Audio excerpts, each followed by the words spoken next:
All right, guys, today we had a starter job on an '08 CLK 350. I watched a lot of videos, did some research on this thing. In my labor guide, it only called for 2 hours, and then you look up underneath of it, and it looks kind of intimidating. But it's no big deal. I know a lot of people were saying, oh, drop the subframe. A lot of people were saying take out the motor mount. All that it's not like that. So today I'm going to show you guys the easiest way to get the starter out without removing a bunch of stuff.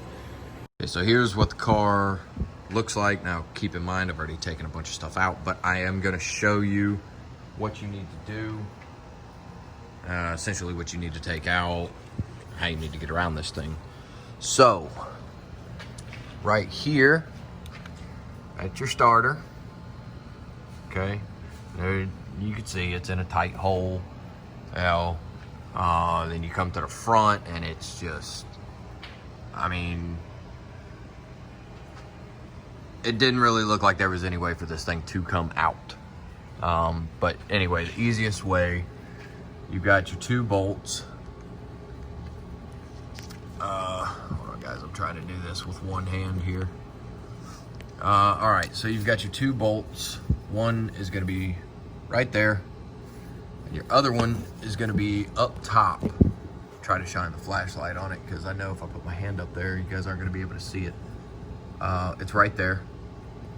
So that's your other starter bolt right there, and then you've got one right there. Now there's also a harness that is right here. Try to focus here. All right, that harness right there connects into that starter bracket right there. It's kind of a pain, but you just take a little bit of a pry bar or something like that, and you can pry it away from it. It's no big deal. But anyway, after you get them 2 bolts out here, what you can do, this is what I did, you can take the rack and pinion. There's going to be a bolt here. There's going to be a bolt here, here, and here. Take all them down. Now the other bolts were in this plate right here, and you guys will see on the assemble. There's a nut that goes here, a nut that goes here, 2 bolts go here, 2 bolts here, and 2 more nuts right here. One there, one there. Once that plate comes down, then you'll have better access to these bolts here, even though there's 2 that you have to remove. I think those went here. You remove those to completely remove that plate right there. Those go in that hole there and that hole there in the plate. Once your plate drops, then you can go ahead and take your other 2 rack and pinion bolts out. So there's only a total of 4 big bolts on your rack and pinion. Once you get that out, slide your rack and pinion forward as much as you can, okay? And see, that opens that hole right there, because normally the way it sits is way the hell up here, and it's all kind of in the way, and it don't make no sense.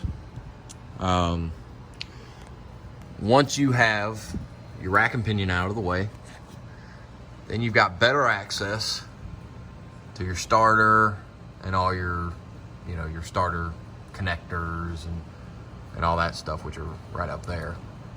You get all that stuff loose, which is a 13 millimeter and a 10 millimeter. You get that loose, and you just pull this harness, just pull it away. You just pull it down and over. See, I've still got the motor mount connected and everything like that, or the motor mount's in the car. You do have to take the 13 millimeter bolts out on both sides of the motor mounts, but those go into the bottom of the motor mounts. It's really easy to put those back in and raise your engine up. Once you get your engine raised up, it grants you a little bit more access as well. So with this starter, one thing that you've got to keep in mind, that harness right there, when it's connected, it's going to run into that heat shield right there that's on the side of this motor mount. It's going to be a pain. Keep it connected until you get the starter past that heat shield. You're not going to be able to see the bolts anyway because the bolts are all the way up there on top, and the connectors and everything's going to be in the way. The harness is going to be in the way. Everything's just, it's going to be a pain in the ass. So you take your starter, once you get them 2 bolts out, I'll show you guys this now. Once you get them 2 starter bolts out, you're going to take your starter, twist it toward the engine. See if you guys can see this. Twist it toward the engine and wiggle it out. Once you wiggle it out, go ahead and twist it a little bit more toward the engine. What that's going to do is that's going to turn the solenoid away from that heat shield. Let's see if I can go ahead and show you that too. Yeah, see? Solenoid now is sitting up top. That right there is going to allow you enough room to move your harness and everything to the side like that, and she just drops. Okay? Now, once you go to get it out, you just gotta finagle around all the wiring harnesses and stuff. You guys, it's no big deal. All right, so once you get it to this point, a lot of people are like, oh, it's not gonna come out, it's not gonna come out. Yeah, okay. So twist it back to get your solenoid on this side. So you're gonna twist it back toward the passenger side of the car to twist that solenoid and get that solenoid to where it just drops right out. And that right there is the easiest way to take a starter out of an 08 CLK 350. If you guys want, I will probably go ahead and post a install video. So if you guys need to watch an install video, just go ahead and I'll see. I'm not good at this YouTube stuff. I'll see if I can try to get it in the description. I'll put the link in the description. And you guys can watch the install on this. That way, if you guys have got any questions or anything like that. I know I took all these bolts out and everything before I showed you guys. I really didn't have another helper here to help me record while I was taking the bolts out. But either way it goes, I will do an install the best I can.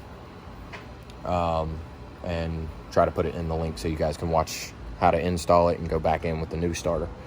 So stay tuned and I'll show you guys what's going on.